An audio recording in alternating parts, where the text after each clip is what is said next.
Mars sila mga kalangga. O sa Tagalog pa, magandang gabi po mga kalangga. So ako po si Kinit Dayon, 17 gulang. Ako po ay pang-apat na aming 10 magkakapatid. Si papa ko po ay magsasaka. Siya po ay nagtatanim ng saging at mais at kamuting kahoy. Minsan po pag walang pagkain, yun po ang aming kinakain. Si mama naman po ay nasa bahay, nagbabantay po sa aking mga kapatid.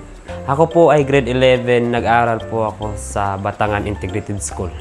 Ang pangarap ko po ay makapagtapos ng pag-aaral dahil gusto kong maging pulis. Balang araw sinisikap kong makapagtapos dahil ayaw kong sayangin ang suporta ay binigay ng grupo ng RM Forever. Ang buhay po namin noon mahirap kasi malayo ang aming bahay. At walang sapat na pagkain kaya nung dumating sila Kuya Roel at ang Team Rochelle na bago po ang aming bahay.